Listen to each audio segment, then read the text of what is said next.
오늘은 이 해의 이제 마지막 주일입니다. 이 달은 성탄의 주일이 있어서 한 해를 마감하는 달이지만 성탄으로 인하여 의미 있는 12월이 되었다고 생각합니다. 왜냐하면 우리가 세상을 살면서 어느 때는 예수님을 잊어버리고 삶의 고민 때문에 또 여러 가지 어려운 일들 때문에 사실 믿음은 형식적이고 또 외식적이고 어떤 의무감이나 책임감 때문에 교회를 왔다 갔다 했을 수도 있습니다. 그러나 이 성탄을 맞이해서 우리 텅 빈 가슴에 다시 예수 그리스도를 탄생시키고 예수 그리스도가 우리 마음에 다시 한번 자리를 잡을게 그렇게 우리의 마음을 내어드리고 우리 심령에 예수님이 다시 임재하셔서 한 마지막 달을 보내고 또 새로운 달을 맞이할 수 있게 되었다는 것이 참 의미 있고 하나님 앞에 은혜가 되는 달이기도 합니다. 할렐루야. 제가 설교를 준비하면서 그런 생각을 했어요.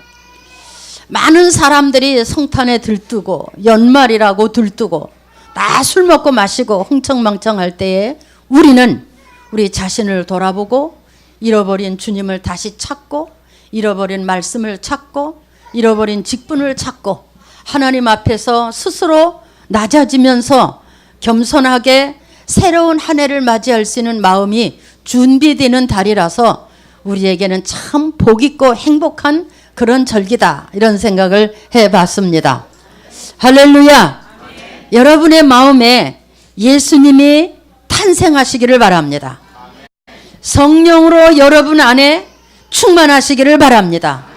그래서 지난 한 해를 온전히 하나님 앞에서 깨끗이 마무리를 하고 이제는 예수님과 더불어서 한 해를 다시 시작할 수 있다면 2016년은 우리에게 참으로 은혜 있고 축복 있는 달이 될 것을 믿습니다.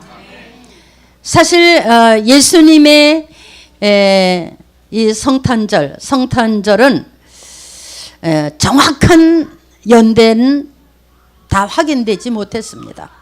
우리가 지금 2015년이지만 그 신학자들이나 역사가들의 말에 의하면 기원전 4년에 예수님이 태어났을 것이다 이렇게 생각합니다. 왜냐하면 그때를 어떻게 기준했냐면 헤롯 대왕이 죽었을 때의 그 연도와 또 당시에 제 첫 번째로 호적 정리를 한 때가 있었잖아요. 그래서 그것을 또 기준해보고 또 세례 요한이 죽은 그것을 기준해서 이렇게 해서 기원전 4년에 예수님이 태어났다 이렇게 보는 겁니다. 그리고 이 12월 25일은 예수님이 태어난 날짜는 아닙니다. 그런데 어떻게 이 날짜를 정했냐 하면 동지가 지나고 가장 긴 날 그리고 태양의 생일날이다 이렇게 알고 지냈답니다. 근데 그 날을 성탄날로 이렇게 정했다고 합니다. 왜냐하면 예수님께서 빛으로 오셨기 때문에 그날을 성탄날로 이렇게 정했다고 합니다. 제가 이스라엘 성지에 가봤어요.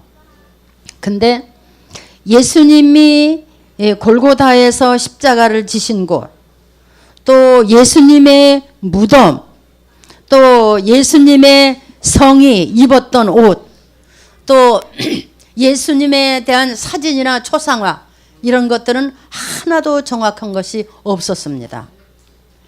이제 그런 것을 통해서 신학자들이나 역사가들의 말에 의하면 저도 이해되는 부분이 있습니다. 왜냐하면 그것이 사실 그대로 이 땅에 보존됐다면 아마도 그 성지나 그 곳곳은 전부 우상의 제단이 됐을 겁니다. 아마 예수님의 사진이 있다면 그것이 신이 됐을 거예요. 예수님의 무덤 또한 마찬가지고 성이 또한 마찬가지였을 것입니다. 예수님의 태어난 날이 정확하게 우리에게 알려졌다면 그 날이 예수님보다 더 존귀하게 여겨졌을지도 모릅니다. 그 날이 우상이 되지 않기 위해서 예수님에 대한, 하나님에 대한 이런 것들이 이 땅에 모든 사람에게 정확하게 알려지지 않은 그런 부분. 그러나 반대로 하나님의 역사가 일어났던 것, 성령의 임재가 있던 것, 또 하나님의 기적과 이적이 일어났던 이런 곳들은 그대로 보존된 것을 볼 수가 있었습니다. 이런 것을 통해서 우리는 뭘 발견하냐면 하나님은 어떤 장소나 어떤 물건에 의해서 임재하시거나 역사하시는 분이 아니시라는 것입니다. 여러분, 우리는 그 장소가 어떻든 그 날짜가 어떻든 상관없이 중요한 것은 하나님의 아들 예수 그리스도가 이 땅에 오셨다는 겁니다. 그리고 우리가 그 예수님을 영접함으로 인해서 우리가 하나님의 백성이 되었다는 겁니다. 또 우리가 죄악 중에서 진로의 자식이었지만 우리가 죄에서 떠나고 사망에서 떠나서 우리가 생명에 이르게 되고 영원한 영생을 바라보는 소망을 갖게 하셨다는 것이 중요하다고 하는 것입니다. 아멘. 자, 우리가 예수 그리스도를 영접함으로 인해서 우리는 이제 육체의 썩어질 소욕에서 벗어난 사람들입니다. 그렇습니까? 다시 한번 하겠습니다. 예수님을 영접하고 그 피로 죄 씻음을 받았으니, 그리고 우리에게 하나님의 영을 성령으로 부어주셨으니 우리는 이제 육체의 소욕적인 생활이 다 끝난 사람들입니다. 다 버린 사람들입니다. 아멘입니까? 예. 우리는 이제 어둠의 영, 그 사단의 영의 지배를 받는 사람들이 아니고 이제는 우리가 하나님의 거룩한 영의 지배를 받기 때문에 이 세상 중에서도 하나님의 말씀이 우리 안에 있고 하나님의 원하는 삶을 살아가게 되는 것을 믿습니다. 그래서 우리가 비록 세상에 있지만 우리는 하나님의 거룩한 백성이고 영원한 소망, 천국이 있는 영생하는 사람들인 것을 믿습니다. 우리는 이것을 자부심을 가지고 살아야 됩니다. 뭐 바쁜데 뭐 하루 지나고 이렇게 사는 것이 아니라 그 마음이 항상 우리에게서 떠나지 말아야 됩니다. 아멘. 그래서 우리는 사는 것이 다릅니다. 목적하는 것도 다릅니다. 우리가 원하는 일들이 세상 사람들과는 다르다고 하는 것을 잊지 말아야 됩니다. 믿어지십니까? 전능자 하나님이 우리에게 계시고 임마누엘 되신 예수님이 우리와 함께 하셨고 그분의 영이 우리와 함께 계시니 그분이 이제는 우리의 인도자시고 우리에게 복을 줄 자시고 우리를 시험에서 환난에서 곤고에서 어떤 질병에서도 우리를 전능자의 능력으로 치유하시고 하나님의 나라 갈 때까지 우리를 보호하실 것을 믿습니다. 아멘. 믿습니까? 아멘. 그러니까 우리는 이제는 기뻐하고 즐거워하며 찬송하며 그분의 뜻을 따라 그분의 능력으로 힘있게 능력있게 그렇게 살아가야 됩니다. 할렐루야. 아멘. 예. 우리는 성탄을 통해서 참 가슴 아픈 것을 발견해 봤습니다. 그것은 뭐냐면 메시아를 기다리는 유대 이스라엘 백성들이 실제로 예수님이 올 때는 다 잠들었다는 겁니다.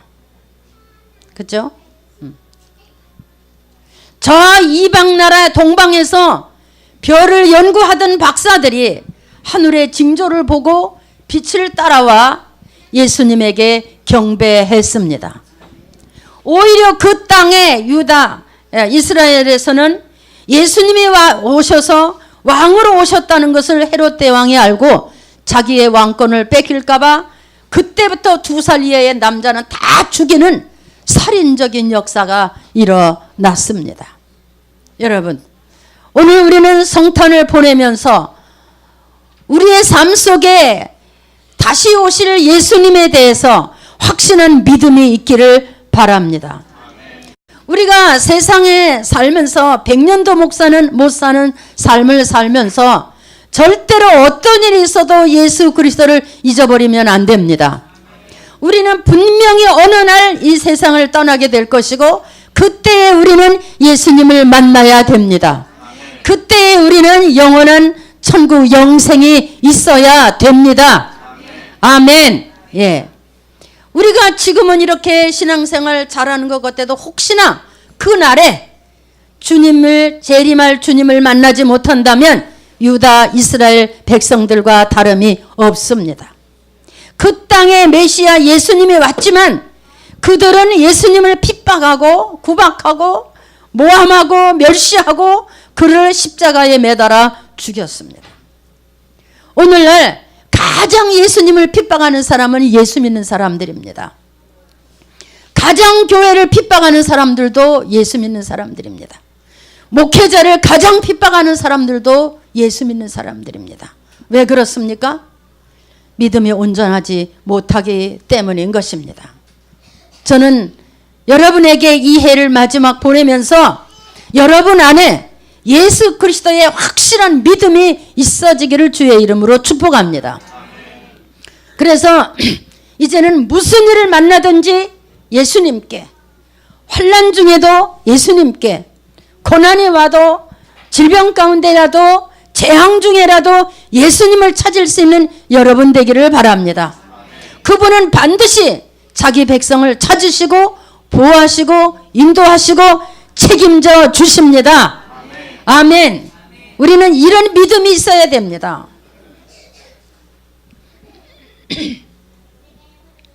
저는 오늘 이 본문의 말씀에 나사렛 예수라는 제목을 정해봤습니다.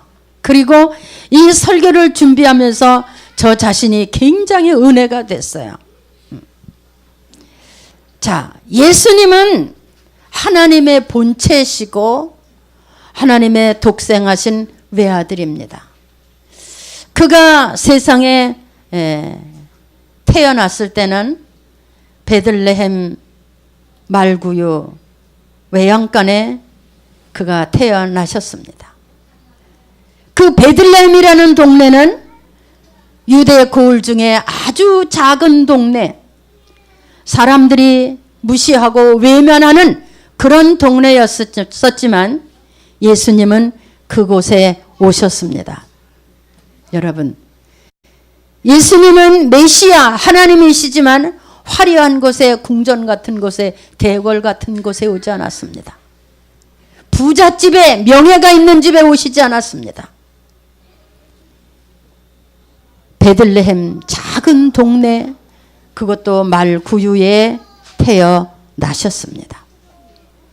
여러분, 예수님은 외모를 보시거나 그 사람의 형편을 보시고 오시는 예수님이 아닙니다. 우리 마음이 깨끗하고 신실하게 하나님을 바라보는 모든 사람에게 임하시는 것을 믿습니다. 예. 그래서 성경에 베들레헴아 너는 작지 않다. 너는 무시당하지 않는 곳이다. 결코 너를 외면하지 않을 것이다. 그것은 베들레헴이 오늘 온 땅에 예수 믿는 모든 세상 사람들에게 불린 바 되고 모든 사람이 찾아볼 수 있는 땅이 되었고 성제가 되었다는 것을 알 수가 있습니다. 그런데 예수님은 태어나셔서 바로 헤롯을 피해서 애굽으로 이사를 가셨죠. 이사를 가셨다가 헤롯이 죽은 다음에 돌아오신 것이 나사렛이라는 동네인 것입니다. 이 나사렛이라는 동네는 갈릴리 지방에 있는 아주 작은 동네입니다.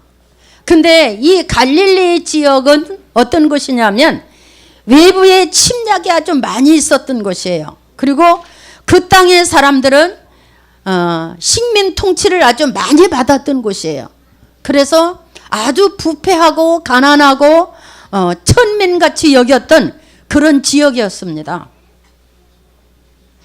근데 그 동네에 아주 작은 나사렛이라고 하는 동네가 있었습니다. 근데 그 동네에 마리아라고 하는 여자와 요셉이라고 하는 처녀 총각이 살았습니다. 우리 덕천마을에 우리가 있는 것처럼.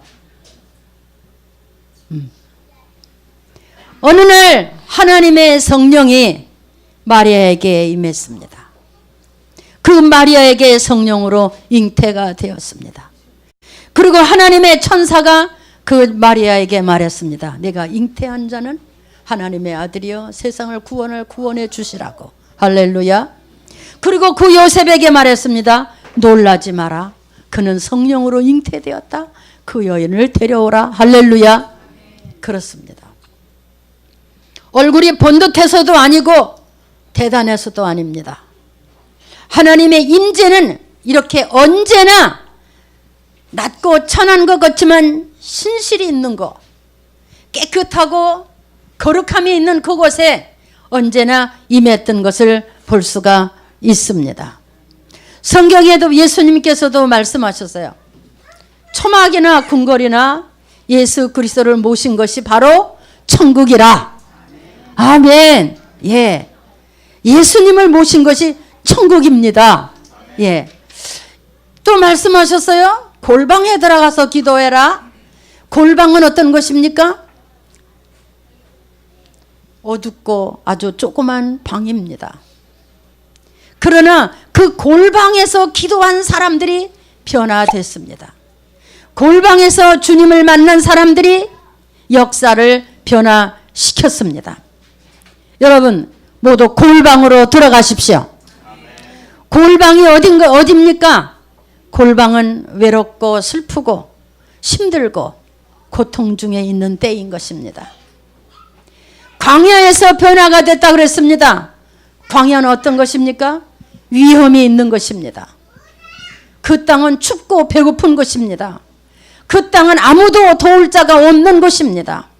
거기서 하나님의 사람들이 변화가 됐습니다. 저는 어떤 책자를 읽어봤는데 참으로 은혜가 됐어요. 미국의 대통령 클린턴을 여러분 잘 아시죠? 그는 성장기에 홀어머니 밑에서 자랐답니다. 거기다가 이복 동생들도 있었대요. 근데 이 클린턴이라는 사람은 얼마든지 뭐 방황하고 이렇게 할 수도 있었지만 그 홀어머니를 모시고 일을 하면서 그 어머니를 잘 모시고 그 이복 동생들까지도 다 공부를 가르쳐서 그리고 항상 주어진 환경에 감사하면서 긍정적으로 믿음을 가지고 하나님 앞에 섰다고 합니다. 그랬더니 그가 미국의 대통령이 될 수가 있었습니다. 여러분 혹시 우리가 지금 힘들고 어려운 상황에 놓여 있다 할지라도 그 어려운 상황을 보지 마시고 그 어려운 상황 중에 임재할 주님을 바라볼 수 있는 그런 믿음이 있었으면 좋겠습니다. 그렇습니다. 야곱이 베델 땅에서 하나님 만났잖아요. 그죠? 캄캄한 밤 두렵고 떨리는 그곳에서 그가 하나님을 만났습니다. 아브라함이 믿음의 조상이 된 것도 어떻습니까? 그가 늙고 자식이 없고 외로울 때 그들은 하나님을 만났습니다. 요셉이 애굽의 총리가 된 것도 어떻습니까? 그는 애굽의 종살이였어요. 노예로 팔려갔어요. 거기서 그는 하나님의 역사를 볼 수가 있었습니다.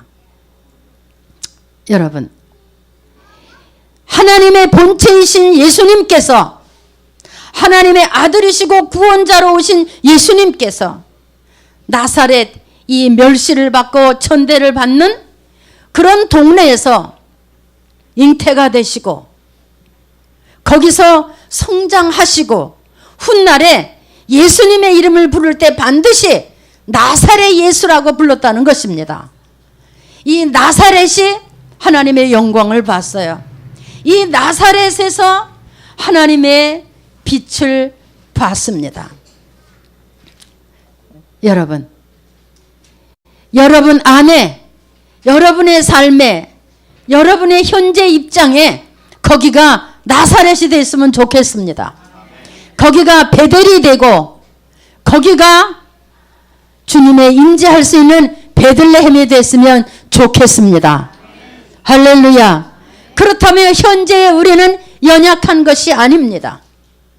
제가 지난 24일 저녁에 잠깐 말씀을 드렸습니다. 제가 어떤 우리 교회 성도가 아닌 어느 분을 만났어요. 만나서 목사님 교회 잘 건축 준비 잘 됩니까? 그래서 예, 건축 준비 잘 하고 있습니다. 근데 우리가 많은 성도들이 교회를 떠나고 지금 아주 힘도 능도 없는 사람들이 모였는데 교회를 잘 짓게 될지 모르겠습니다. 그래도 우리는 할 수 있습니다. 이렇게 얘기를 했어요.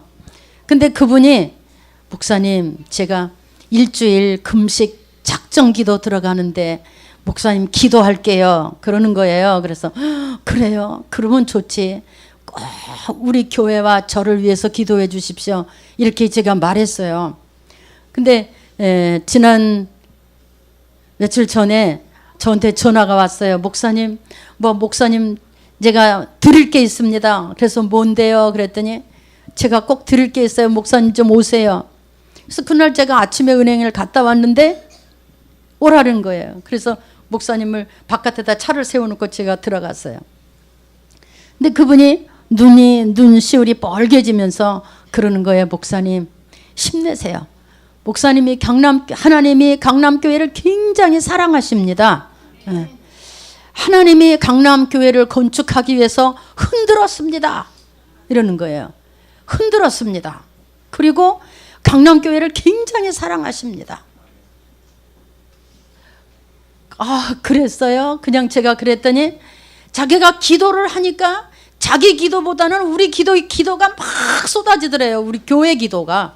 그러면서 하나님이 강남교회를 너무 사랑하시고 지금 현재 남아있는 그들을 너무 사랑하시고 그 교회가 건축된 다음에 그 교회에 엄청난 하나님의 역사가 일어날 겁니다. 목사님 힘내십시오. 그리고 용기를 가지십시오. 하나님이 흔들었답니다. 걸렀답니다. 그리고 하나님의 집을 진짜로 깨끗하고 신실하게 그렇게 건축할 거랍니다. 그래요. 고마워요. 기도해 주셔서 고마워요. 이렇게 얘기했습니다. 근데 그분이 저희 교회 건축 헌금을 가져왔어요. 식구들대로 이름을 남편, 아내, 두 남매 이렇게 써서 건축 헌금을 저한테 줬어요. 왜? 하나님이 사랑하는 그 교회를 나도 건축하고 싶습니다. 이렇게 하고 헌금을 보내와서 제가 아까 기도한 사람들이 그 사람입니다. 그렇습니다. 이 세상이 다 험악해지고 다 부패되고 다 타락되고 다 어수선해지고 이렇게 된 것 같지만 세상 속에는 군데군데 사방에 깨끗하고 신실한 사람을 남겨두시고 그들을 통해서 하나님은 하나님의 일을 하고 계신 것을 우리는 볼 수가 있습니다. 여러분들이 그런 사람들이 되시기를 바랍니다. 그래서 그분에게 제가 그렇게 말했어요. 꼭 그런 사람이 되십시오. 세상이 어떤 모양으로 변해도 하나님이 임재하셔서 당신과 더불어 하나님의 나라와 의를 이루어갈 수 있는 그런 신자가 되십시오. 그랬더니 그가 막 우는 거예요. 목사님 제가 정말 그럴 수 있을까요? 막 우는 거예요. 그분이 은행의 과장이에요. 대단한 사람이에요. 울면서 목사님 저 계속 기도해 주십시오. 저 그렇게 살기를 원합니다. 그러면서 사실은 제가 우리 가정을 위해서 기도를 시작했는데 작정 기도를 시작했는데 하나님이 막 그렇게 역사하셔서 자기가 너무 놀랬고 은혜를 받았다. 이렇게 얘기하는 것을 듣고 저도 굉장히 은혜를 받았습니다. 위로가 됐습니다. 할렐루야. 어떻게 생각하면 우리는 버림받은 것 같고 배신당한 것 같고 참 가슴 아프기도 하고 죽을 것만 같았지만 하나님의 뜻이 있었다는 사실에는 우리가 새 힘을 낼 수 있습니다. 아멘. 예. 오늘 본문에 우리가 읽었습니다. 나다나엘이라고 하는 사람, 이 사람이 그 나사렛 사람이에요. 이 사람은 후날에 예수님의 12 제자 중 바돌로메라는 사람이 있죠. 그 사람입니다. 그 사람인데 이 사람에게 빌립이 전도를 했는데 이 사람 얘기가 그런 거예요. 무슨 소리냐? 나사렛에서 무슨 선한 일이 일어날 수가 있겠냐? 그러니까 그는 현재 자기가 살고 있는 지역이나 자기가 살고 있는 동네의 사람들을 보면서 여기서 무슨 하나님의 위대한 일이 일어날 수 있겠느냐 이렇게 생각한 거예요. 여러분 혹시 그런 마음 없습니까? 뭘 내까지 게 뭘 할 수 있겠어? 우리 동네가 무슨 일이 일어나겠어? 우리 교회가 앞으로 무슨 일을 할 수 있겠어? 이건 사단이 주는 겁니다. 이 나다나엘이 그랬어요. 나사렛에서 무슨 선한 일이 일어날 수 있겠냐? 그런데 나사렛에서 예수님이 성장하시고 예수님의 이름 앞에 나사렛이라는 동네가 붙여졌습니다. 할렐루야. 제자들도 그때 당시에 예수님께서 30년을 거기서 사시고 거기서 나와서 요단강에 와서 세례를 받으시고 그리고 나사렛을 떠나셨어요. 그리고 항상 예수님의 앞에는 저가 나사렛 예수다 이렇게 이름이 붙여졌어요. 그래서 많은 사람들이 말하기를 예수님을 나사렛 예수로 불렀어요. 그래서 나사렛 예수가 지나간다 이런 소리가 나면 환자들이 모여들고 병자들이 모여들고 귀신 들린 사람들이 모여들었어요. 나사렛 예수여 나를 고쳐주소서. 그때마다 예수님은 그들의 병을 고쳐주셨습니다. 할렐루야. 예. 많은 사람들이 나사렛 예수를 불러줬어요. 또 귀신들도 예수님을 나사렛 예수로 불렀어요. 할렐루야. 나사렛 예수여 우리가 당신과 무슨 상관이 있나이까? 우리를 멸하러 오셨나이까? 나는 당신이 누구인 줄 아는데 하나님의 거룩한 자입니다. 사단이도 예수님을 나사렛 예수님이라고 불렀어요. 나사렛 예수. 우리와 무슨 상관이 있습니까? 하면서 나사렛 예수야. 예수님께서 그 마귀들을 내쫓으시고 그 귀신 들린 사람들을 그를 치료해 주었습니다. 또 예수님께서도 친히 자기를 나사렛 예수라고 불렀어요. 자, 군병들이 예수님을 잡으러 왔었잖아요. 겟세마네 동산에 기도하실 때에 와서 찾았어요. 예수가 누구냐? 그때 예수님께서 말하기를 나다 내가 나사렛 예수다 이렇게 말할 때에 군병들이 뒤로 자빠졌다 그랬어요. 뒤로 물러가서 넘어졌다 그랬죠. 그때 예수님도 자기를 나사렛 예수다 이렇게 불렀어요. 여러분 나사렛은 참으로 하나님의 큰 빛을 본 겁니다. 이 나사렛이라는 이름을 예수님이 왜 이렇게 붙여주셨을까? 이런 생각을 해봤어요. 여러분 세상 중에는 의롭게 살아도 멸시를 받을 수가 있고 가난하게 살아도 멸시를 받을 수가 있고 환난이 있다고 고난이 있다고 마흔이 배우지 못했다고 가진 게 없다고 멸시받을 수 있습니다. 그러나 거기에 진리가 있고 예수 그리스도가 있다면 거기에 하나님의 전능하신 능력의 임재가 나타날 것이라고 하는 것입니다. 아멘. 그래서 제가 그랬어요. 하나님 우리 덕천마을 안양 7동 개천 옆에 우리 교회 나사렛 같은 역사가 일어나게 하옵소서. 아멘. 우리 교인들 많이 배우지 못하고 가난하고 부자도 아닌데 나사렛 같은 역사가 일어나게 하옵소서. 그런 기도를 해봤습니다. 그리고 제가 어젯밤 한 2시까지 하나님 앞에 엎드려서 기도해. 하나님 우리 강남교회 사랑하는 성도들 주님이 아십니다. 축복하십시오. 먼저는 믿음을 주시고 축복해 주십시오. 하나님의 역사를 주십시오. 모든 결박이 풀어지게 해주시고 진리 안에서 자유롭게, 복도 자유롭게 받고 역사도 자유롭게 일어날 수 있는 그런 사람들이 되게 해주십시오. 그런 기도를 했습니다. 복이 자유롭게 이루어져야 돼요. 역사가 자유롭게 일어나야 돼요. 그러기 위해서는 우리가 결박되어 있는 세상 줄, 육체 소욕의 줄, 인간적인 방법의 줄, 이런 것들이 다 끊어져야 됩니다. 그러면 하나님이 역사하실 것입니다. 하늘에 있는 천사들도 예수님을 나사렛 예수라고 표현하셨어요. 예수님이 부활하실 때 여자들이 갔었잖아요. 근데 거기서 청년이 말했어요. 예수님을 찾아온 청년이 말하기를, 너희가 나사렛 예수를 찾는구나. 아, 너희가 나사렛 예수를 찾는구나.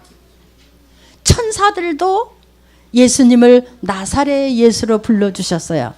할렐루야. 아멘. 아멘. 예, 그렇습니다. 예수님의 제자 중에 베드로는 제자가 있었죠. 예수님의 제자들도 예수님을 나사렛 예수라고 참 많이 불러줬습니다. 베드로가 어느 날 지나가다가 안진뱅이를 보고 그랬잖아. 나는 금과 은은 없다. 그러나 내게 있는 것이 있는데 그가 누구냐면 나사렛 예수 그리스도다. 그 나사렛 예수 그리스도의 이름으로 내가 너에게 명하노니 일어나서 걸어라. 그가 일어났습니다. 예, 세상 말로 말하면 믿음과 불신은 한 끗 차이예요. 믿음으로 하면 믿음의 역사가 일어나는 겁니다. 그러나 아무리 하나님의 말씀이 좋아도 믿음이 없는 곳에는 역사가 일어나지 않습니다. 그것이 뭐냐? 진실의 차이인 것입니다. 또 예수님께서는 부활하시고 사도 바울에게도 나타나셨습니다. 사도 바울이 다메섹 도상에서 엎드려졌을 때에 바울이 그랬어요. 누구십니까? 이렇게 물었잖아요. 근데 예수님이 그랬어요. 나는 네가 핍박하는 나사렛 예수라. 할렐루야. 그 천박하고 가난하고 멸시받던 동네에서 태어난 내가 바로 예수다. 이렇게 바울에게 말했습니다. 여러분, 우리의 눈도 조심해야 됩니다. 사람을 함부로 평가하지 마십시오. 무시하지 마십시오. 우리의 입도 조심해야 됩니다. 함부로 남을 평가하거나 정죄하거나 무시하거나 이런 말을 조심해야 됩니다. 이 성경 역사 중에 보면 하나님 앞에서 위대하게 이름을 낳던 사람들이 처음부터 위대한 사람들은 절대 아니었습니다. 극한 가난 중에, 극한 고난 중에, 극한 질병 중에 하나님을 만난 사람들이었습니다. 거기가 나사렛인 것입니다. 예수님은 구약 성경에 어느 선지자가 말했습니다. 나사렛 사람이라. 예수님은 나사렛에서 나올 것이다. 구원자 예수님은 나사렛에서 나올 것이다. 어느 성경 어느 예언자는 말이 기록이 되지 않았지만 분명히 그랬어요.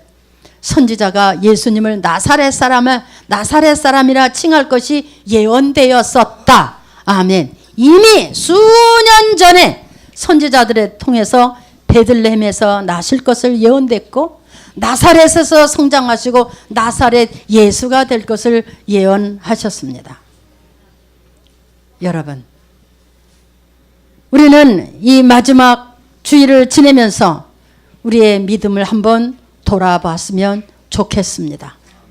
이제는 하나님을, 예수 그리스도를 다시 한번 새로운 눈으로 바라보시고 마음을 정돈하시고 이제 마음에 예수 그리스도를 새롭게 모시고 성령을 내 안에서 활동할 수 있도록 자유를 주시고 그리고 하나님 앞에 엎드릴 수 있는 여러분 되시기를 바랍니다. 아무리 부유해도 아무리 잘나고 아무리 잘 살고 뭐 해도 항상 우리의 마음은 골방에 가서 있어야 됩니다. 항상 광야 같은 곳에 가서 있어야 됩니다.